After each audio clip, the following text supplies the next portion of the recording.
Hello friends, स्वागत है आप सबका मेरे चैनल पर। तो सबसे पहले तो आज हम लोग पढ़ने वाले हैं प्रकाश के बारे में, जो कि आपका क्लास 10th 12th और अलग अलग तरह के एग्जाम्स में आते रहता है। तो प्रकाश के बारे में जान लेते हैं। प्रकाश क्या है?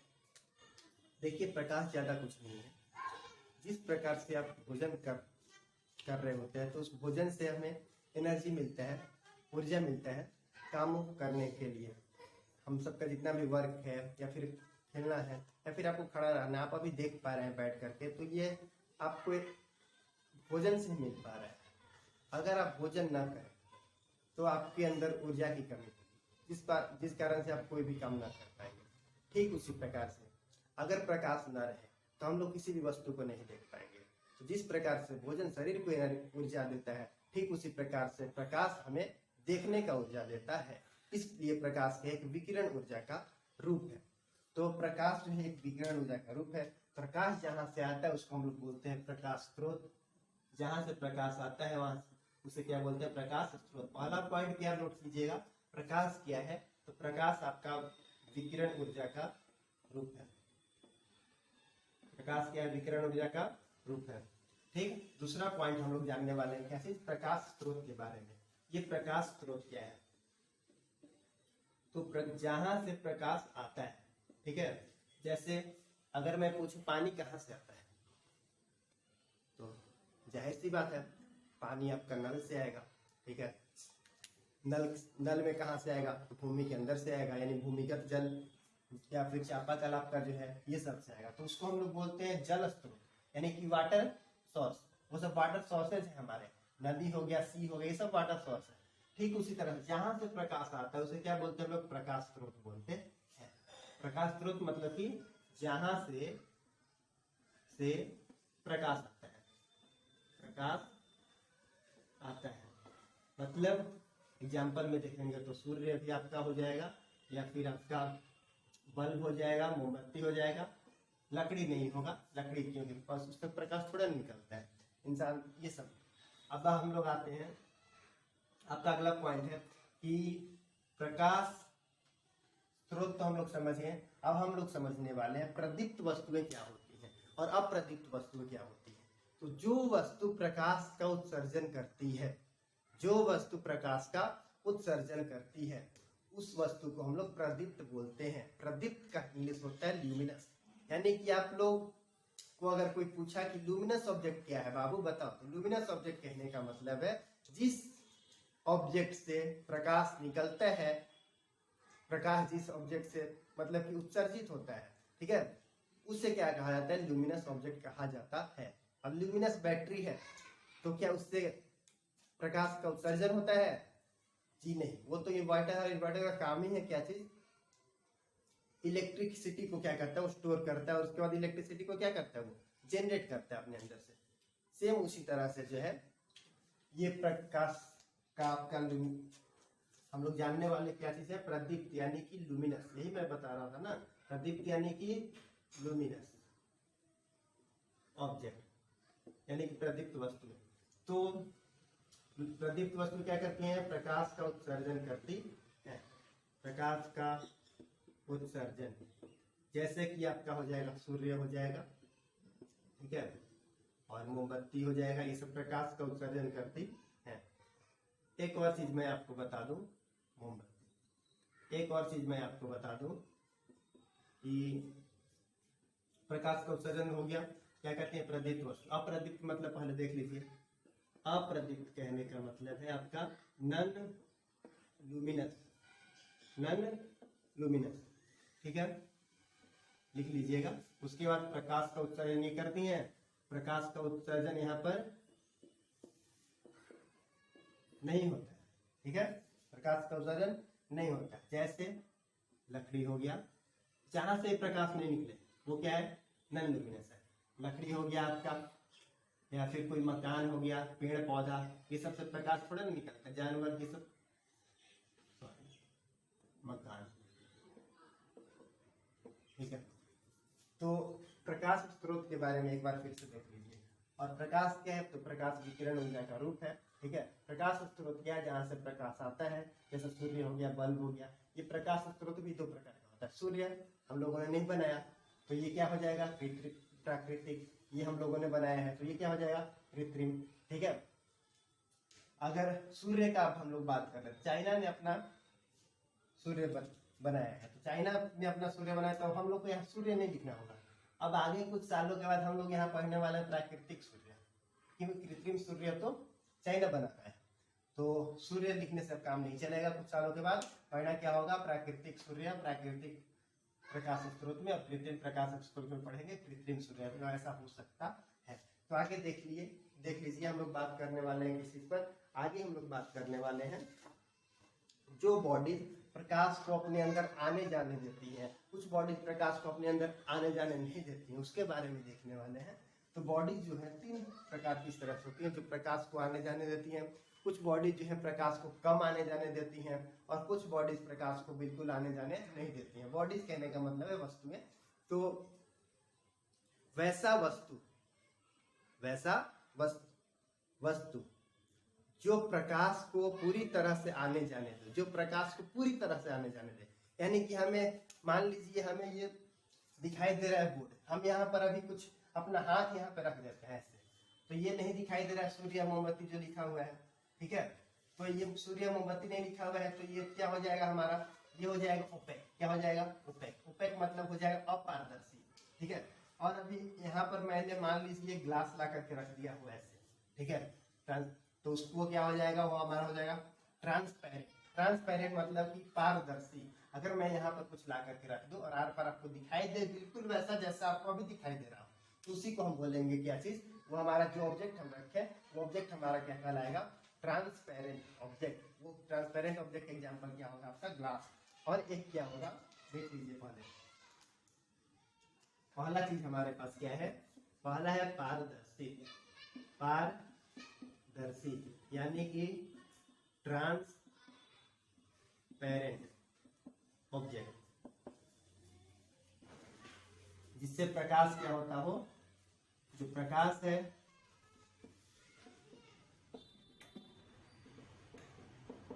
आर पर आ जा सकता है, प्रकाश आर पर आ जा सकता है। दूसरा जो ऑब्जेक्ट है वह है आपका पारभासी। क्या है, पारभासी। पारभासी कहने का मतलब है आपका ट्रांसलूसेंट। क्या है, ट्रांसलूसेंट। ट्रांसलूसेंट का मतलब क्या चीज होता है, जिससे प्रकाश जो है हल्का हल्का आता जाता है, पूरी तरह से क्लियर आपको दिखाई नहीं देगा। और क्या है हमारे पास, अपारदर्शी। क्या है, अपारदर्शी। अपारदर्शी का मतलब होता है आपका ओपेक। क्या है, ओपेक। इसका मतलब होता है प्रकाश बिल्कुल भी नहीं जाएगा, नो लाइट। ठीक है, मतलब कि लाइट क्रॉस नहीं करता है, light can not cross, light can not cross. इसका एग्जाम्पल इसका और इसका, तो देख लीजिए साड़ी वगैरह जो होता है, अगर उसको ऐसे आप इसके सामने ला देंगे तो बिल्कुल हल्का हल्का दिखाई देगा, तो क्या हो जाएगा हमारा, पारभासी में आ जाएगा। लकड़ी वगैरह ले लीजिए, लकड़ी को रख देंगे, ये अपने हाथों को ऐसे रख दिया मैंने, नहीं दिखाई दे रहा है, ये किस में आ जाएगा, अपारदर्शी में हो जाएगा। एक ग्लास ले लेंगे, ठीक है, उसको यहाँ पे रख देंगे, फिर भी आपको दिखाई देगा, तो क्या हो जाएगा, वो पारदर्शी हो जाएगा ऑब्जेक्ट। इतना बात तो मैं समझता हूँ आप सबको क्लियर होगा। अब हम लोग बात कर लेते हैं किरण। क्या चीज, किरण, यानी कि जिसको हम लोग बोलते हैं रे। क्या बोलते हैं हम लोग, रे।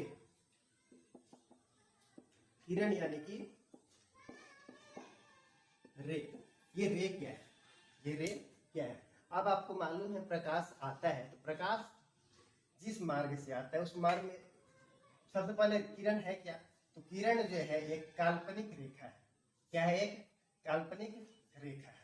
मतलब कि हमें ये दिखाई नहीं देता है, हम लोग कल्पना करते हैं कि ऐसा दिखाई देता है। और क्या इस किरण से दर्शाया जाता है, तो किरण से प्रकाश का दिशा को दर्शाया जाता है। क्या चीज, प्रकाश की दिशा। किरण क्या है, ये प्रकाश की दिशा को दर्शाता है। अगर मैंने ऐसे रे खींच दिया तो इसका मतलब है इसका जो हेड है वो बता रहा है कि प्रकाश किधर जा रहा है, और इसका जो ये टेल है बता रहा है प्रकाश कहाँ से आ रहा है, यानी प्रकाश इधर से आ रहा है और इधर जा रहा है। मैंने इसको ऊपर कर दिया तो प्रकाश यानी कि नीचे से आ रहा था, प्रकाश ऊपर की ओर जा रहा है। अगर मैंने इसको ऐसे कर दिया तो प्रकाश ऊपर से आ रहा था, प्रकाश नीचे की ओर जा रहा है। तो ये हो गया रे आपका हो गया। रे क्या है? रे आपका डायरेक्शन ऑफ लाइट शो करता है। क्या करता है? डायरेक्शन ऑफ लाइट, ठीक है, डायरेक्शन ऑफ लाइट को शो करता है रे। तो उम्मीद करता हूँ आप सबको इतना समझ में आ रहा होगा। काफी आसान सा चीज है ये सारा। आप लोग इसको स्क्रीनशॉट एक बार ले लीजिए ताकि मैं जल्दी से मिटा कर आगे बताऊं। आगे हम लोग देखते हैं, चलिए आगे देखते हैं हम लोग।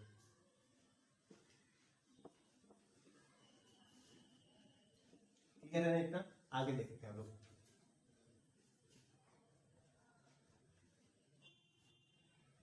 देखिए आगे बहुत इंपॉर्टेंट सा पॉइंट मैं नोट करने वाला हूं यहाँ पर, ठीक है। आगे जो मैं आपको पढ़ाने वाला हूँ वो है आपका सबसे इंपॉर्टेंट परावर्तन। बहुत इंपॉर्टेंट है एग्जाम के लिए, ठीक है। ये परावर्तन होता क्या है? ठीक है, परावर्तन एक घटना है, अपवर्तन भी एक घटना है, प्रकीर्णन हम लोग जानेंगे, सारे चीजों के बारे में जानेंगे। सबसे पहले डिस्कस करते हैं परावर्तन पर। जैसा कि मैंने अभी एरो से आपको बताया, वेट आपका अभी किरण चल रहा था ना, तो किरण एक और चीज आपका छूट गया। किरण के बाद आपको चाहिए किरण पुंज, ठीक है। तो ये किरण पुंज कितना प्रकार का होता है आपने अभी जाना है। इसे क्या कहते हैं हम लोग? इसे कहते हैं किरण, ठीक है। क्या करते हैं? इसे किरण कहते हैं। लेकिन आप अगर ध्यान दीजिए तो ये किरण एक ही पॉइंट से निकल के सभी, मतलब कि इसका सोर्स एक है और जा रहा है हर डायरेक्शन में, ठीक है। तो ये है हमारा अपसारी। आप यहाँ पर अगर देख लीजिए तो एक यहाँ पर किरण पुंज है इस तरह से, ठीक है। एक यहाँ पर आप देख लीजिए, ठीक है। तो एक किरण तो है नहीं, तीन है। मान लीजिए 4 भी होगा तो कोई दिक्कत, यहाँ पे 4 है, ठीक है। यहाँ पे अगर 5 भी हम करेंगे तो कोई दिक्कत नहीं। जो किरणों का समूह होता है उसे किरण पुंज कहा जाता है। यानी ये भी एक प्रकार का किरण पुंज है, ये भी एक प्रकार का किरण पुंज है, ये भी एक प्रकार का किरण पुंज है। ये देखिए आप अगर ध्यान दीजिएगा तो यहाँ पर एक पॉइंट है, यानी यहाँ पर प्रकाश है, अब कर रहा है, अब कर रहा है कि नहीं कर रहा है, इसका नाम हो जाएगा अपसारी किरण पुंज। क्या नाम हो जाएगा? अपसारी, यानी कि सारी किरणें अप कर रही हैं, अप डाउन वही, ठीक है। यहाँ पर अगर आप ध्यान दीजिएगा तो यहाँ पर मिल रही है, मिल रही मतलब कि अभी अभी मिल रही है, इसका नाम हो जाएगा अभिसारी। याद करना बिल्कुल आसान, मतलब कि जब एक बिंदु पर आती प्रतीत होती है तो अभिसारी, एक बिंदु से निकलती है तो अपसारी, ठीक है। कभी नहीं मिलती है, बिल्कुल एक समान होता है, बिल्कुल बराबर होता है, कभी मिलने वाला ही नहीं, इसका नाम क्या है? समांतर, ठीक है। जो किरणों का समूह है ये, उस किरणों के समूह को किरण पुंज कहते हैं। किरण पुंज 3 प्रकार की होती है, अपसारी, अभिसारी और समांतर किरण पुंज, ठीक है। तो अब हम लोग देखिए, अब देखने वाले हैं प्रकाश का परावर्तन। प्रकाश का परावर्तन, ये परावर्तन क्या होता है इसके बारे में देखने वाले हैं। तो ये देखिए, ये हो गया आपका एक सरफेस हो गया, ठीक है। अभी मैंने आपको बताया कि प्रकाश का जो आने का डायरेक्शन होता है उसको कैसे शो करते हैं? एरो, यानी कि अगर मैं यहाँ पर एरो खींच लूं तो आप कह सकते हैं कि प्रकाश कहीं से आ रहा है, और प्रकाश जहां से भी आ रहा है उसको हम बोलते हैं प्रकाश स्रोत। यानी यहाँ पर एक प्रकाश का स्रोत है जहां से प्रकाश आ रहा है। लेकिन प्रकाश आने के बाद क्या होता है? यहाँ पर ऐसे लौट जाता है, ठीक है। प्रकाश यहाँ पर हमने टॉर्च जलाया, टॉर्च यहाँ पर, टॉर्च का लाइट यहाँ पर जाता है, लेकिन लाइट यहाँ जाने के बाद यहाँ पीछे दिखाई नहीं देता है, वापस उधर चला जाता है। यानी कि अगर यहाँ दीवार था और यहाँ एक दीवार था तो हमें लाइट इसके पीछे नहीं दिखाई दे रहा है, हमें इस दीवार पर लाइट दिखाई दे रहा है, यहाँ से टॉर्च चलाया जा रहा है तो, ठीक है। तो ये जो हमारा कहलाने वाला है इसको हम लोग बोलते हैं क्या चीज? इसको बोलते हैं प्रकाश का परावर्तन। सिर्फ वही है प्रकाश का परावर्तन, यानी कि जब प्रकाश की किरणें एक बिंदु पर टकराने के बाद वापस लौट जाती हैं तो उसे हम लोग क्या बोलते हैं? प्रकाश का परावर्तन, ठीक है। जिस माध्यम से आता है उसी माध्यम में लौट जाता है, माध्यम चेंज नहीं होता है, ठीक है। तो उसे क्या बोलते हैं हम लोग? प्रकाश का परावर्तन। ये चूंकि ये किरणें आ रही हैं, क्या कर रही हैं? आ रही हैं, आ रही हैं, तो इसका नाम हो जाएगा आपका आपतित किरण, आपतित किरण। ये किरणें जा रही हैं, यानी कि यहाँ पर परावर्तन हो गया, इस बिंदु पर परावर्तन हो गया, तो इसका नाम है परावर्तित किरण। क्या नाम है? परावर्तित किरण। ठीक है, ये जो आपका है इसको हम लोग बोलते हैं आपतन बिंदु। इस बिंदु पर ही दोनों किरणें हैं, दोनों किरणें कहीं से टकरा रहे तो लौटेगा यहीं से ना, या टकराएगा तो लौटेगा यहाँ से, ऐसा थोड़ा ना। तो इसका नाम है आपतन बिंदु। और ये आपको दिखाई दे रहा है कि ये बिल्कुल 90 डिग्री की एंगल की तरह है। ठीक है, तो इसका नाम है अभिलंब, क्योंकि 90 डिग्री को तो हम लोग लंब बोलते हैं, तो इसका नाम क्या हो जाएगा? अभिलंब। यानी किरणें अभी अभी इसी पर टकराने वाला है। कहाँ टकराता है किरण? आपतन बिंदु से, पर आपतन बिंदु के अभिलंब पर। इसको इंग्लिश में सर बता दीजिए, तो इसको बोलते हैं point of incident. Point of incident. ठीक है, आगे लिख लीजिएगा। इसको बोलते हैं रिफ्लेक्टेड रे। रिफ्लेक्ट कर रहा है ना, रिफ्लेक्टेड रे। ठीक है, ये आ रहा है तो इसको बोलेंगे हम लोग इंसिडेंट रे ऑफ इंसिडेंट बोलते हैं, फिर इंसिडेंट रे, इंसिडेंट रे। ठीक है, इंसिडेंट भी याद करना आसान है, जो आता है उसको इंसिडेंट बोलते हैं। आया ऐसे जा रहा है, यहाँ तो कहीं से नहीं टकराया, यहाँ जाने के बाद यहाँ टकरा गया। अगर आप रास्ते में जा रहे हैं बाइक से, ठीक है, रास्ता में आप बाइक से जा रहे हो, ठीक है, और यहाँ पर बाइक टकरा जाए तो वहाँ एक्सीडेंट होता है। लेकिन यहाँ पर ये लाइट टकरा रहा है तो यहाँ पर क्या हो रहा है? इंसिडेंट हो रहा है। जिस प्रकार से एक्सीडेंट होता है टकराने के बाद, उसी प्रकार से इंसिडेंट होता है टकराने के बाद। ठीक है, तो अब आगे हमारा क्या आता है? यहाँ पर आता है एंगल आई। ये एंगल आई क्या है, इसके बारे में हम लोग चर्चा करने वाले हैं। आप देखिएगा तो यहाँ भी एक एंगल बन रहा है, यहाँ भी एक एंगल बन रहा है। आई फॉर इंसिडेंट, इसको बोलेंगे एंगल ऑफ इंसिडेंट। क्या बोलेंगे? Angle of incident. ठीक है, यहाँ ये रिफ्लेक्टेड रे और नॉर्मल यानी कि अभिलंब से टकरा रहा है, तो इसको हम लोग बोलने वाले हैं angle of reflection. Angle of reflection, इसको बोलने वाले एंगल ऑफ रिफ्लेक्शन।